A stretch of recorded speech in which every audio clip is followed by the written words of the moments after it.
Se tratando de saúde mental, hoje a gente vai falar sobre a profissão assim, ó, top 1 de ansiedade, de estresse no trabalho, será, Flávia? De adoecimento em saúde mental. E são aquelas pessoas que mais cuidam. Pensa numa profissão que mais cuida. Eu acho que se eles pararem no hospital, por exemplo, acho que o hospital inteiro para, porque eles são realmente... Eles sustentam, Eles sustentam o hospital. Ou qualquer lugar que eles trabalhem, né, Flávia? Sim, hoje a gente vai falar sobre a enfermagem. E nós estamos aqui com uma convidada muito especial, a Nilceia Oliveira, que foi técnica de enfermagem por muito tempo e ela foi fazer enfermagem aos 45 anos.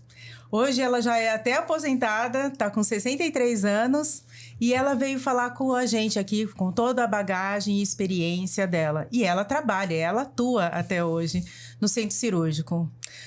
Muito bem-vinda, Nilceia. Muito obrigada por aceitar o nosso convite. Pode falar. Eu que agradeço a oportunidade, né, de estar aqui falando um pouquinho da minha história e deixando aí o meu legado para os novos enfermeiros que estão se formando, né? Comecei minha vida na enfermagem muito cedo, tinha 18 anos. Eu sou de uma família que tinha tias freiras e já vim com aquela cultura da humanização e do cuidado. E assim fui seguindo, fui técnica de enfermagem, fui instrumentadora por muitos anos. E aos 45 anos eu decidi fazer enfermagem, fazer faculdade. Por quê? Senti necessidade de mudanças. E como técnica de enfermagem, eu não tinha como executar muitas mudanças que eu queria. Então, fui muito incentivada também pelas minhas supervisoras na época a fazer a faculdade. Fiz faculdade com 45 anos, com 50 anos eu estava formada e imediatamente fui contratada na instituição para ser enfermeira. Minha especialização é centro cirúrgico, sou apaixonada por centro cirúrgico, adoro aquela dinâmica, aquela correria do centro cirúrgico, aquela movimentação, está bem dentro do meu perfil. Me aposentei, já tenho 8 anos, continuo trabalhando e estou me programando para parar, porque tem uma hora que você tem que falar, já deu, né? 63, esse ano é 64, ano que vem é 65, mas tá meio difícil. Talvez eu consiga, eu vou aí caminhar com outras ideias. Nilceia, você que foi já técnica de enfermagem e agora atua como enfermeira. Existe diferença entre o estresse, entre essas duas áreas? Sim, existe diferenças tanto de atuação, né, profissional, quanto de estresse. Enquanto técnico de enfermagem, você tem um tipo de estresse, é executar as atividades, né, que são distribuídas para você dentro de uma escala. Então, é mais executor. Isso, você vai fazer muito próximo do paciente também, né? Bem próximo do paciente, bem próximo do familiar, porque na realidade você não tem só o paciente. Sim. Quando você tem um paciente no hospital que você cuida, você tem o paciente e o familiar.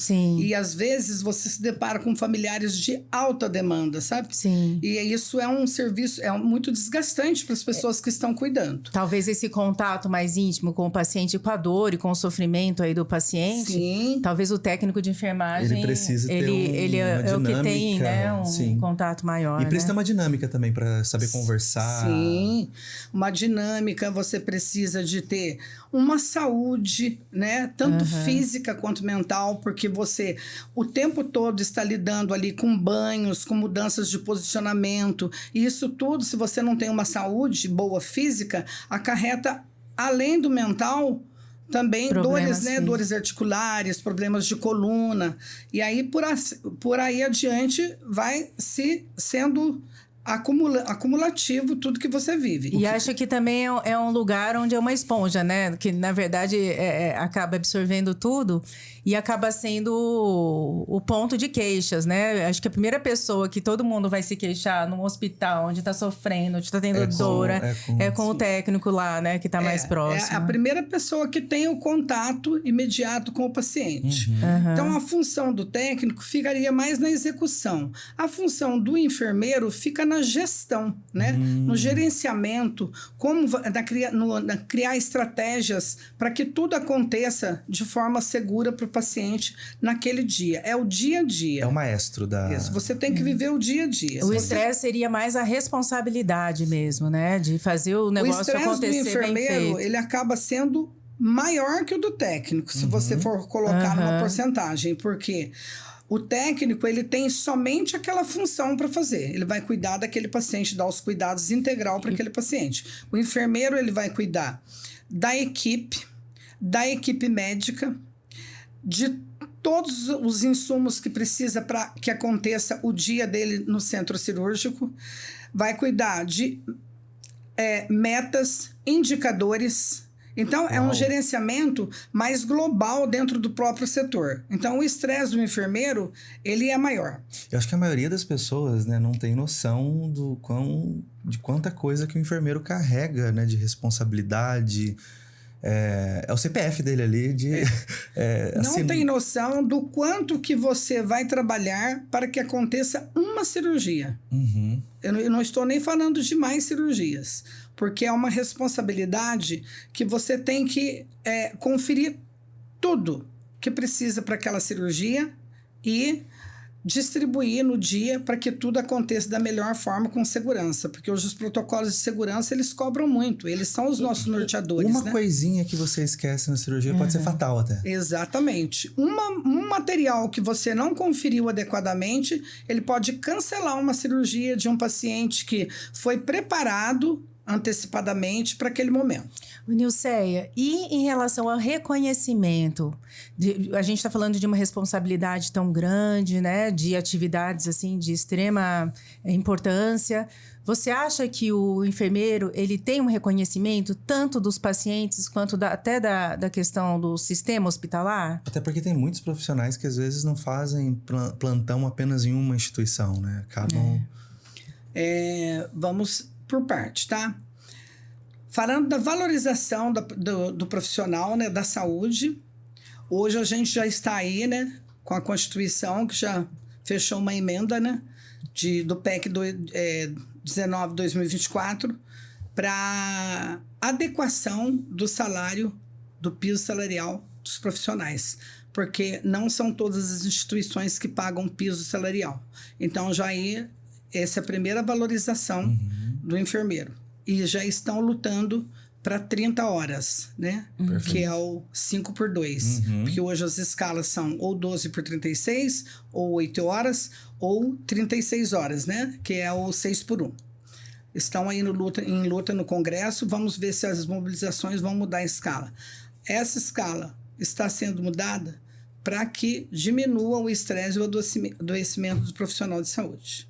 Tá? Falando do reconhecimento das instituições, as instituições, elas investem em treinamentos, né, para os enfermeiros, elas têm rede de apoio para acolher os enfermeiros, né?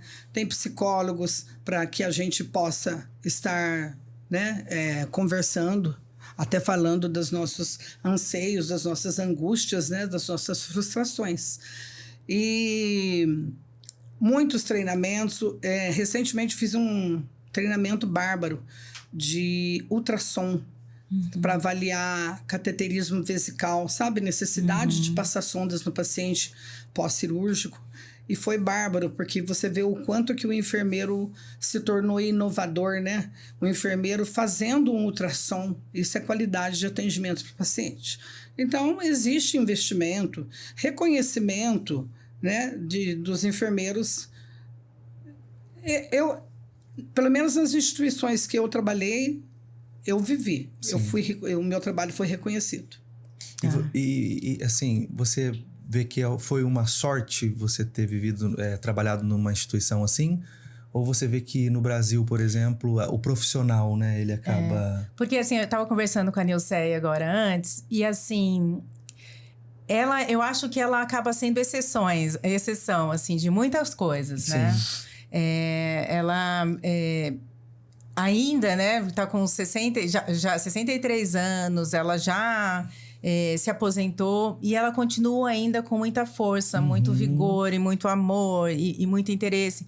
Mas assim, eu acho que é mais uma exceção do que regra, não é? Sim. Quando você vê assim as queixas da maior parte das... E as pessoas que trabalham comigo, que me conhecem, falam que eu sou uma pessoa fora da curva, sabe? Porque eu já vou fazer 64 anos, não tenho problema com a idade, tá? Não vou falar que eu tenho 40, viu? Eu tenho uma saúde maravilhosa, eu sempre cuidei muito da minha saúde. Só para você ter noção, eu tenho 43 anos de profissão, eu nunca sofri um acidente de trabalho. E eu sou do tempo da agulha, de seringa de vidro e de agulha de metal. Nossa. Eu nem ouvi falar sobre isso. Ah, mentira. Sério? A geração Z nem sabe o que é uma seringa de vidro e uma agulha de metal, porque hoje é tudo descartável. Eu sou do tempo que não tinha luva. Em 1985, quando começou a aparecer alguns casos de AIDS, eu morava em Minas Gerais, hospital bem simples, cidade pequena, tudo. Não tinha luva para você cuidar dos pacientes. Então, quando aparecia um caso que os médicos suspeitavam que poderia ser AIDS, a gente corria atrás de alguém que tivesse uma luva no hospital. Então, assim, o que eu acho é que houve essa evolução muito grande. E, assim, como você me perguntou se eu acho que foi sorte, eu acho que eu aproveitei as oportunidades que foram me cedidas, sabe? Eu sempre procurei trabalhar corretamente. Quando eu era técnica de enfermagem, extremamente correta, com o paciente, com os colegas, com parcerias com as minhas chefias. E as oportunidades, elas vão aparecendo na minha vida e eu vou abraçando, porque eu acho que se a oportunidade apareceu, é porque as pessoas confiaram no meu potencial e na minha capacidade profissional. Perfeito. E você, que é uma pessoa, né, que tem toda essa resiliência, essa capacidade profissional, essa experiência, mas em que ponto você acha, ou já passou, ou que a maior parte dos enfermeiros sofrem em relação à saúde mental? Quais são os pontos, assim, delicados lá ali? Eu acho que um dos pontos que mais os enfermeiros sofrem, né? Os enfermeiros englobando profissionais de saúde, tá? Primeiro, o público é 85% mulheres. Mulheres já chegam no hospital cansadas, porque tem jornada dupla de trabalho. Né? Então, você já vai... Quando você chega no trabalho, você já deixou uma porcentagem do seu trabalho em casa feito. Você já organizou a casa para o seu dia, tá? E depois, o desgaste do dia a dia do trabalho. Porque todo o trabalho tem desgaste. O da saúde tem mais. Porque quando o paciente chega no hospital, é a gota que entorna o copo d'água. Ele não tem só aquela doença. Ele carrega também todo o problema familiar junto com ele para a doença. Vai junto com o paciente. Então, não é um problema que o paciente tem, são vários. E a carga horária, né? Plantões, né? E também são muitos os profissionais de saúde que trabalham em dois empregos. Eu tenho colegas que saem do plantão e entram em outro hospital para trabalhar 8 horas. Hoje, a gente tem um modelo novo de relações, né? Muitos casais são separados e as mulheres se tornaram arrimo da casa. Então, é a mulher que vai à luta para educar o filho. Né? É a mãe solo. Tem as opções, você quer ter um filho, você não precisa de estar casada, né? Então, isso tudo pesou também na vida da mulher. Essa liberdade que a mulher conquistou, ela trouxe muito trabalho para a mulher também. Porque o primeiro desafio que você enfrenta é dividir as tarefas da sua casa com as pessoas que nela residem. Eu já falo que o desafio do enfermeiro começa em casa. Exato. Tá? Uma coisa que eu percebi, não sei se você acaba tendo essa visão também, eu lembro que há uns 2 anos atrás eu dei uma palestra para um número grande num hospital grande também, para enfermeiros, né? E depois a gente foi conversando, batendo um papo, e uma coisa que a gente percebe, né, dentro da enfermagem, e é uma frase que eu uso muito: quem cuida tem muita dificuldade, às vezes, de ser cuidado. Você percebe isso? Os enfermeiros têm muito isso, eles cuidam, você vê que é algo que tá no DNA. Mas quando eles precisam pedir ajuda, eles têm muita dificuldade. Isso é uma realidade, Sim. tá? Dos profissionais. Eu converso muito com amigas e falo, não deixe o problema crescer.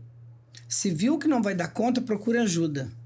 Porque o que acontece é que a gente vai carregando o mundo. Chega uma hora, não cabe em cima dos ombros da gente. E aí é a hora que você descobre que você já deu. Tá no limite, você tá doente e você se afasta. Eu acho que as pessoas têm que olhar para elas, né? E serem realistas. Não aguento, estou doente, preciso de ajuda. O grande problema é que as pessoas têm muito preconceito. Os profissionais da área de saúde, eles têm muito preconceito de falar que eles necessitam de psicologia, necessitam de psiquiatra, porque, infelizmente, estamos num mundo avançado, mas tem muitas pessoas que têm preconceito. Exato. Né? Dos colegas, quando falam, estou fazendo tratamento psiquiátrico, as pessoas já começam a tratar você diferente. Então, eu acho que é uma mudança de cultura isso tem que ser mudado urgente. Porque muitas pessoas adoecem e ficam em casa, sozinhas, se remoendo com seus problemas, de vergonha de expor para a sua liderança, para os colegas que estão precisando de ajuda. Eu já penso ao contrário. Se eu precisar de ajuda, é agora. Preciso de ajuda nisso. Porque você tem que colocar para fora aquilo que não está te fazendo bem. E a sobrecarga emocional que nós vivemos é 24 horas se você trabalhar no hospital. O hospital não tem notícias boas. Você não vai para o hospital e as pessoas vão lá como se vai para uma festa, alegres, felizes. Elas vão infelizes para tratar de um problema e para saírem de lá melhores. Que ninguém quer estar lá, né? Ninguém quer estar lá. Só nós que somos profissionais que temos esse perfil para fazer o cuidado. Então eu penso assim, o meu legado é assim, primeiro eu cuido de mim. Depois eu cuido do paciente. Exato. Porque se eu não tenho saúde mental para cuidar de mim, eu não vou ter humor para cuidar do paciente, eu não vou ter paciência, eu não vou ter empatia pelo paciente. Então, primeiro eu tenho que estar bem. Eu tenho que entrar feliz no hospital. Exato. Então, né? é bem interessante mesmo isso, Nilceia, porque assim, na minha prática clínica, é exatamente isso que eu observo. Que quando o enfermeiro chega, assim, pelo menos no meu consultório, ele já está num estado bem avançado já. E normalmente precisa até de um afastamento. Ele deixa chegar no limite e é esse perfil mesmo, das vezes de eu cuido, né? E eu tenho que ter essa posição sempre de ser a cuidadora e não se permite mostrar suas vulnerabilidades ou cuidar das suas próprias vulnerabilidades. E é muito interessante que esse desgaste é tão intenso, né? E tem essa questão também do sono. Sono. Essa desregulação do sono Que também tudo, é um né? outro fator que ele por si só, se uma pessoa tem vulnerabilidade a adoecer, é o suficiente para ele adoecer, sabe? Então, assim, é super importante. E aí eu emendar a pergunta para você. No caso, assim, vocês convivendo uma com as outras ali, né? Eu até esqueço dos homens, que você falou que 85% das mulheres são mulheres, né? Então, assim, vocês convivendo entre vocês percebem quando um colega não tá legal? Existem sinais, assim? Vocês poderiam ser também a própria pessoa que alertaria a outra que ou tá na hora? Ou a galera esconde bem, né? Ou é um disfarce muito grande e não tem essa abertura entre vocês? Acho interessante falar, só fazer uma colocação do sono, né?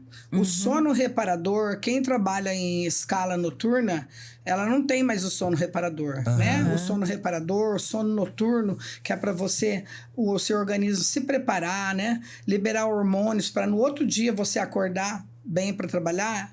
As pessoas que fazem 12/36 noturno não têm, porque o sono do dia não é o mesmo da noite. E mesmo porque as pessoas trabalham à noite, chega de dia, elas não dormem, tem serviço em casa para fazer. Tem outras atividades.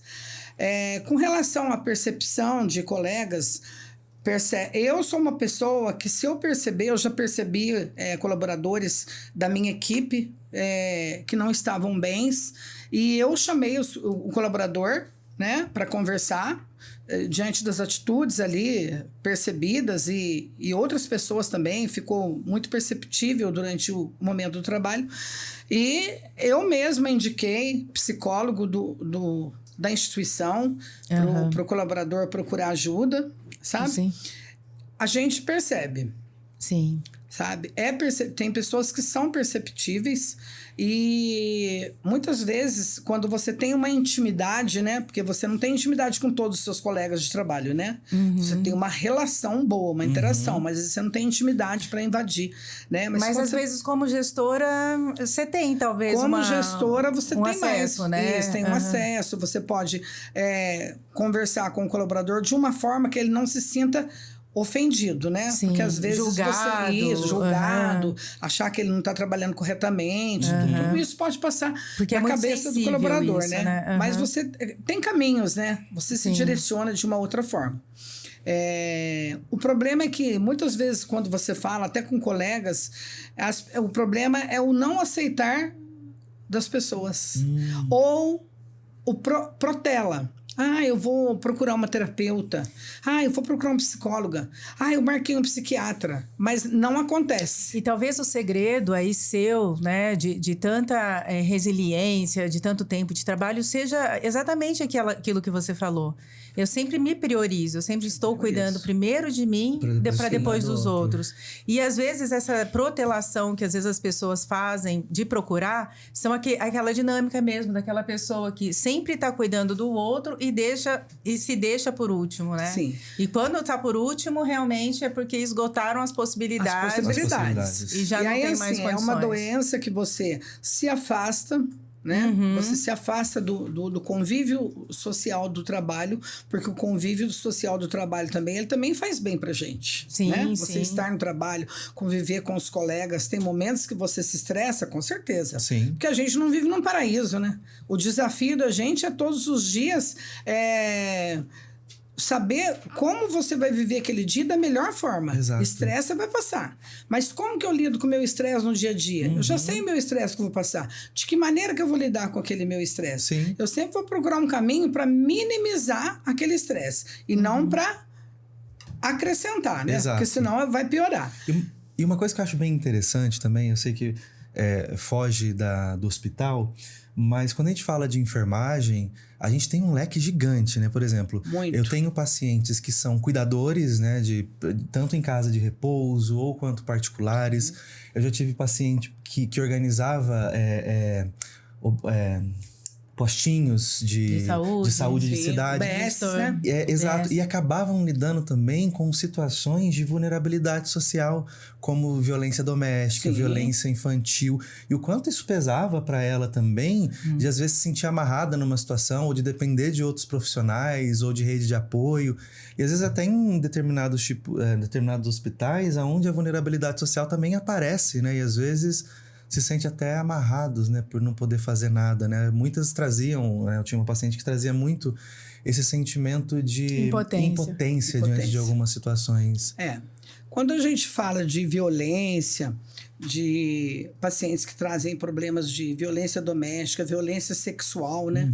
São informações de pacientes que nos marcam muito emocionalmente, né? Porque assim, o hospital ele não vai cuidar dessa parte da vida do paciente social em casa. E isso, como você disse, traz muitas frustrações pra gente.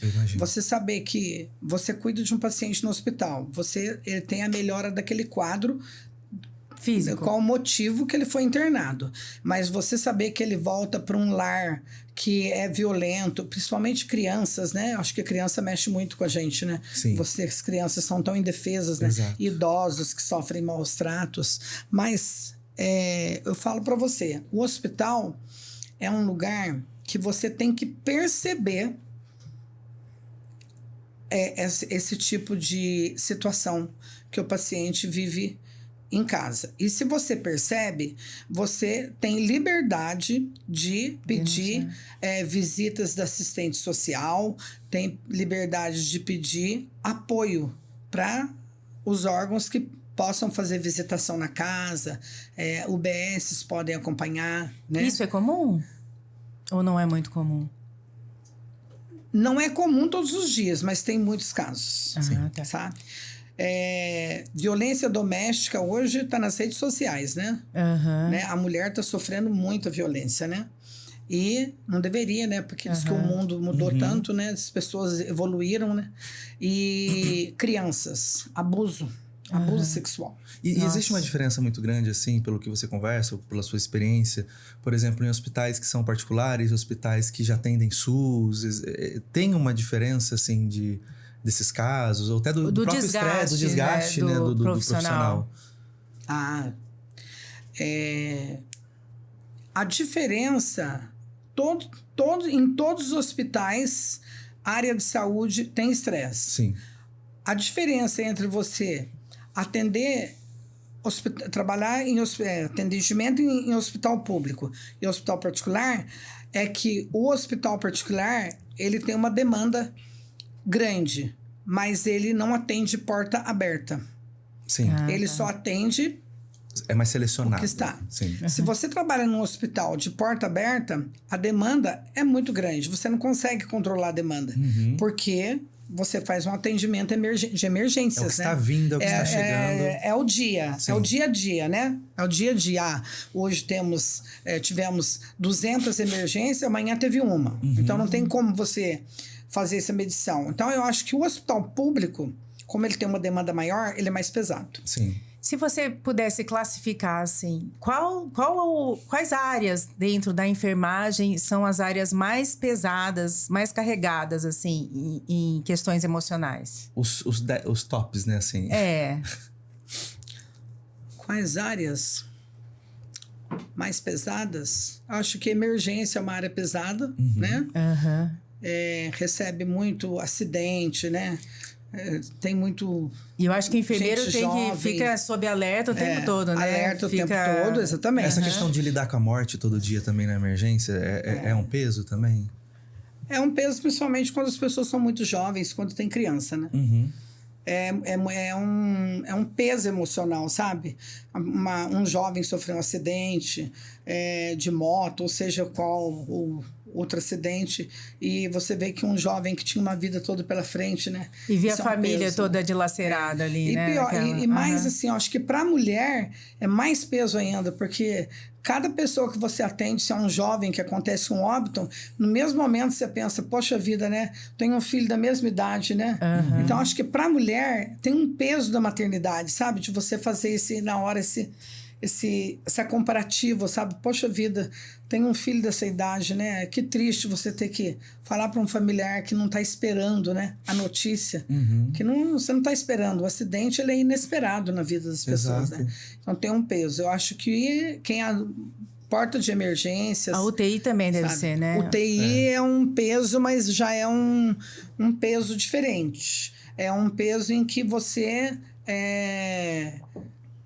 gradativamente, tanto o familiar, até para o familiar, parece que ele é uma passagem em que o familiar, em alguns casos, vai se acostumando com a despedida do ente querido, tá? Porque são quadros graves de UTI e nos plantões os próprios médicos já vão dando ali os feedbacks para os familiares se tem um prognóstico de cura ou não, e eu acho que vai acalmando o coração do familiar ali que está chegando, né, a fase final do paciente.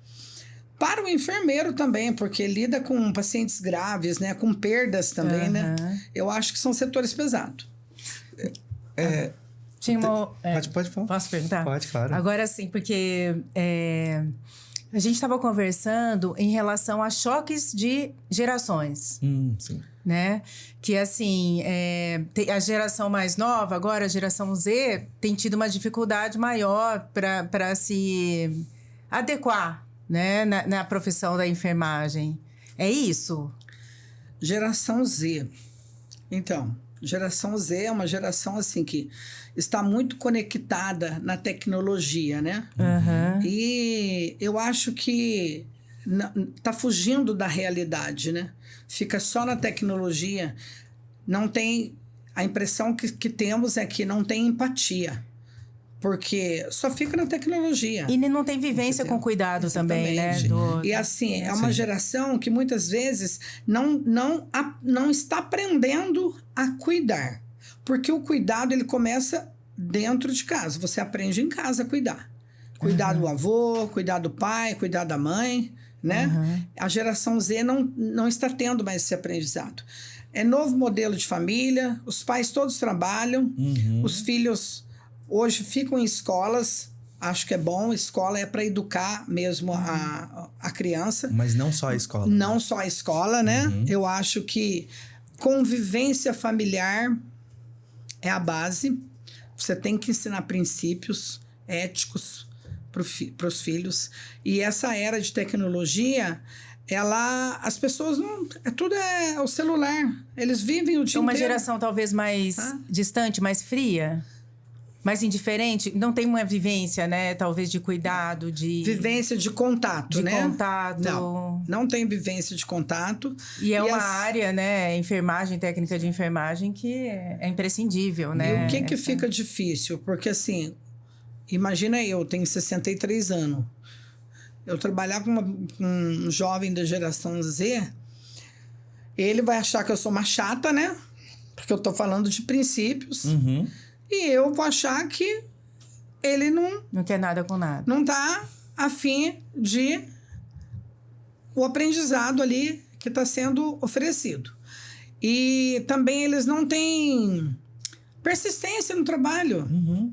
Nenhum. Eu leio tudo sobre isso, eu consulto hospitais, eu tenho amigas em vários estados aí que trabalham. Você contrata, passa da experiência, já não quer trabalhar mais, já vai para outro hospital, sabe? Você acha que tem muito a ver com dificuldade de frustração?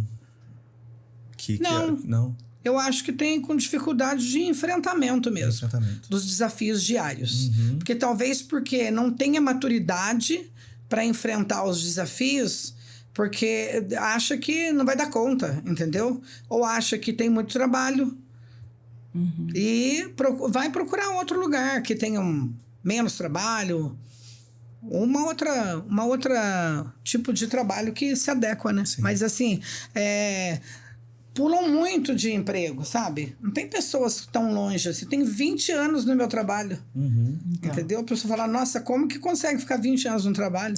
Eu tenho uma coisa, assim, que eu gosto, que eu acho que é muito importante, e eu acho que é pouco falado. Uma paciente comentou isso comigo. A gente viveu há pouco tempo atrás algo que acho que marcou a nossa história. E uma vez uma paciente que é enfermeira falou assim para mim: Paulo, eu acho que a maioria dos enfermeiros não tiveram tempo para assimilar ainda tudo que aconteceu, que foi o Covid. Porque ela falou assim, porque foi tudo tão rápido, a gente perdeu tantas pessoas, a gente estava vivendo com a morte, com o perigo o tempo inteiro, o medo de passar para os familiares, a questão do que é, com o que a gente está lidando, e a vida continuou, né? Passou o Covid e a correria do hospital não teve. E ela falou assim para mim: Paulo, eu nunca tive tempo de processar tudo que aconteceu. Esse sentimento realmente... Mas a pandemia, Paulo, ela trouxe muito desgaste para os enfermeiros, viu? Não só para os enfermeiros. Hoje nós estamos falando de enfermeiros. Sim. Para todos os tipos de profissionais. Porque eles... Foi uma coisa, assim, tão louca que as minhas amigas que trabalharam direto na pandemia, porque eu sou enfermeira do centro cirúrgico, então eu tinha contato com os pacientes que estavam com Covid, que iam fazer cirurgia, é diferente. Elas ficavam confinadas, né? Nas UTIs, cuidando dos pacientes. Não saíam. Era você vestir aquele macacão, que foi, né, o equipamento usado, né, para prevenção, e você não ter condições de sair para você ir no banheiro, porque não tinha como tirar aquele aparato todo. E então, pior, né, sem saber por quanto tempo que ia ter que viver aquela situação. Né? Exato. E outra, a situação emocional foi um choque emocional para todos, porque assim, você ter que preparar um familiar, né, você ter que fazer uma transmissão de vídeo, né, para o familiar, para o doente falar que ia ser entubado, né, despedir da família, isso foi muito doloroso. Nossa, até me arrepio. Para os profissionais, despedir pela televisão dos filhos, porque não sabiam se ia sair do tubo. Isso foi um desgaste emocional muito grande para as pessoas que trabalham no UTI, que trabalham direto na pandemia, né, que tem setores que não ficaram direto cuidando dos Covid, né.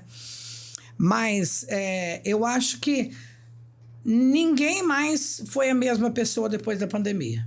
Aham. Todas as pessoas tiveram uma mudança no comportamento depois da pandemia. Elas viveram rápido, como vocês estão falando. Parece que tem hora que eu fico pensando, nossa, mas teve a pandemia mesmo? Sim. Tudo que a gente viveu, né? No mundo, É. né? Tudo que a gente viveu, com tudo fechado. E isso enclausurou as pessoas. As pessoas se desconectaram, ficaram conectadas no celular. Isso trouxe mais conexão também em celular, porque o que você podia era falar no celular, né? Sim. Isso trouxe graves doenças depressivas para os idosos que foram separados dos filhos, porque não podiam receber. Eu, por exemplo, era enfermeira. Eu falei, mamãe, Deus está me protegendo, tô indo te ver, não vou ficar sem te ver, porque minha mãe ficou doente na pandemia. Minha mãe, que nunca teve doença nenhuma, ficou doente, porque não tinha mais visitas. E era lidar com o vírus ou com a depressão, né? Exatamente. Então, assim, a pandemia foi uma passagem que ela deixou marcas. Pode ser que as pessoas... Foi tão rápido que as pessoas falam, nossa, eu não me dou conta. Mas ficou, em cada profissional, ficou uma marca da pandemia. Sim. Com certeza. Uma cicatriz, uma tatuagem. Sim, uma né? cicatriz. Mas aí eu acho que nunca se viu o quanto que a enfermagem é importante, né? Sim. A Naquele enfermagem momento é um serviço essencial, né? Pois é, mas na pandemia isso ficou muito exposto, né? A medicina em si, né? A área da saúde, o quanto que é fundamental aí para a sociedade. Eu falo que o mundo não funciona sem a enfermagem. Exato. Porque É o que tudo sustenta, é direcionado para a enfermagem. Né? Todo mundo tem seu momento de sair do hospital. O administrativo vai embora, os médicos também vão embora, só fica um plantonista, né? Que vai dar o suporte. A enfermagem trabalha 24 horas. E tudo que se pergunta dentro de um hospital, as pessoas falam, pergunta para a enfermeira. Se tem uma verdade. greve no hospital de médicos, com todo respeito, o hospital continua, né? Dentro das suas limitações, mas se os porque as enfermeiros greves parassem... dos profissionais da saúde são diferentes de empresas automotivas ou outras empresas, né? Elas têm uma escala, né? Quando se faz uma greve, né? Não tem como parar totalmente. Ela tem escala, né? Você não pode todo mundo fazer que nem as empresas, fica na porta do hospital. A gente tem responsabilidades, né? Entendeu? E Nilceia, tá maravilhoso. Eu adorei, eu acho que o episódio foi bem profundo. Você é muito direta, né? Ela falou de uma maneira muito, muito forte aqui. Mas eu queria que você me falasse, para terminar. Vale a pena ser enfermeiro hoje ainda? Vale. Eu acho que vale a pena sempre ser enfermeira. Porque a gratidão... né? Você estar grato que você pode usar uma tecnologia hoje, porque hoje o enfermeiro tem uma formação, né? Antes não, era apenas um cuidador, hoje não, ele tem uma formação. O enfermeiro hoje é empoderado, ele tem autonomia, ele discute casos, ele senta numa mesa, ele alinha processos, ele faz planejamento, né? De cuidados individualizados para os pacientes. Eu acho que vale a pena ser enfermeiro, sempre vai valer a pena você ter uma formação para você cuidar de alguém. Isso é muito prazeroso. Eu acho que o prazer, para mim, é maior que o estresse. Sim. E que dica que você deixaria para as pessoas que estão em formação hoje? Primeira dica é: cuidem de sua saúde. E o cuidado da saúde começa quando a gente é jovem, não é depois que a gente envelhece. Exato. Tá? Você já começa a cuidar na juventude, tá? E lembre-se, não conseguem resolver suas emoções, seus problemas internos, procure ajuda. É no começo que se procura ajuda. Porque você só ajuda alguém se você estiver bem. É uma profissão maravilhosa, espetacular. Eu acho extraordinário ter escolhido essa profissão. Eu amo essa profissão e é por isso que eu ainda estou trabalhando. Tá difícil de encerrar, mas vai ter que chegar uma hora que eu vou ter que dar um stop, né? Mas eu super incentivo as pessoas a fazer enfermagem ou medicina, algo na saúde que possa ajudar o ser humano. Muito obrigada. Eu imagino que a Nilceia é a pessoa lá, é a referência ali, né, do centro cirúrgico. Assim, você parece ser uma pessoa com uma personalidade muito forte, assim. Forte, muito... a experiência, conhecimento, a presença, sabedoria, né? tudo. Uma pessoa que tem uma presença muito forte sim. em tudo, né? Flávia, eu estive no centro cirúrgico por 10 anos, que é a minha especialidade, né?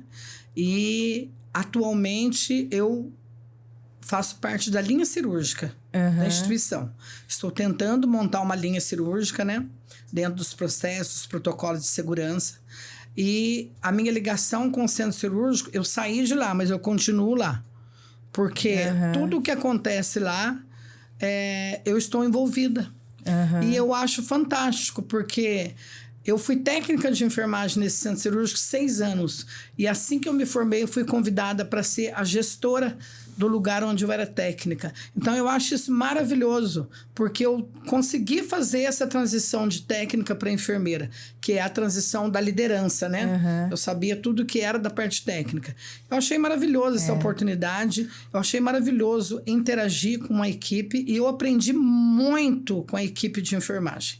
Eu mudei muitas coisas na minha vida depois que eu fiquei liderando o centro cirúrgico. Foi um lugar que me ensinou muito. Eu agradeço muito aquela equipe. Tá. E uma dica para você, Nilceia, em saúde mental, é isso. Você vai se formar, você vai se aposentar, quer parar mesmo daqui a 1 ano e meio, né?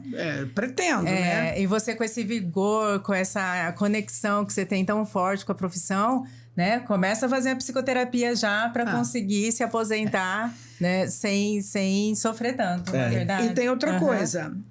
A maneira que eu mais consigo lidar com o meu estresse, porque eu também tenho estresse, é através do esporte. Então, assim, eu tenho vida social, sou enfermeira, mas eu saí do hospital, eu tenho vida social. Eu saio para dançar com meu marido, tenho 41 anos com meu marido, eu saio para dançar com ele, eu tenho vida dentro de familiar, eu faço trilha, eu faço montanha, eu corro na rua, eu faço crossfit todos os dias. Sério? Então eu chego, então eu sou uma pessoa intensa. A minha filha fala, mãe, você não é parâmetro. Mas, endorfinada. Assim, mas talvez ela seja exemplo profissional, porque ela é exemplo de cuidados de vida pessoal, né?